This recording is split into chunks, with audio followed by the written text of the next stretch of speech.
Minggu pertama di awal tahun 2024, publik akan langsung menyaksikan adu gagasan dan visi misi Capres dalam debat Pilpres 7 Januari mendatang bertema pertahanan dan keamanan.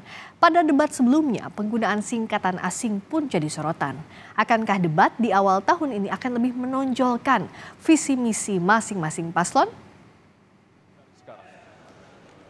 Terima kasih, tapi menurut saya rasanya tidak. Saya mau jawab dulu. Saya mau jawab. Waktunya Bapak merespon nanti setelah mendengarkan jawaban. Ketika bicara kekerasan di Jakarta aja ada 3 pandangan. Kita harus ada pendekatan dialog. Benar?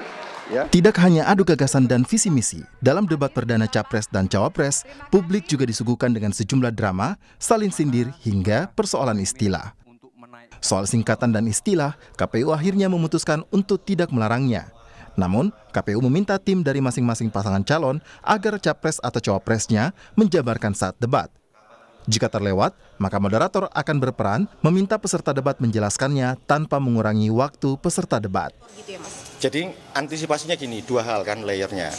Yang pertama itu tentu mau tidak mau tugasnya LU dari paslon untuk briefing kepada capres ataupun cawapres pada saat pelaksanaan debat agar singkatan itu bisa dipanjangkan.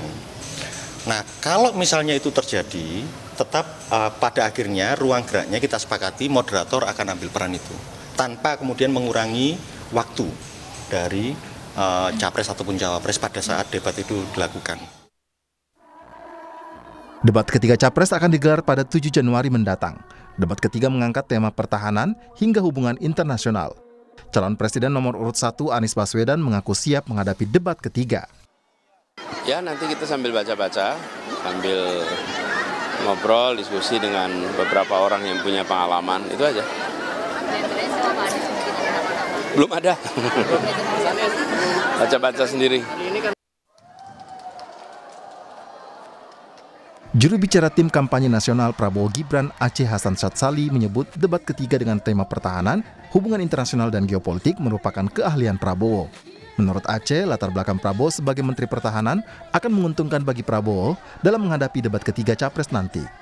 Aceh menyebut Prabowo sudah melakukan beragam persiapan jelang debat ketiga. Apalagi misalnya debat yang ketiga itu Prabowo banget lah.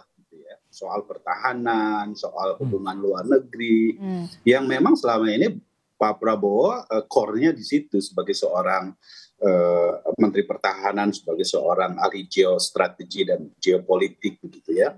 Jadi kami sangat yakin.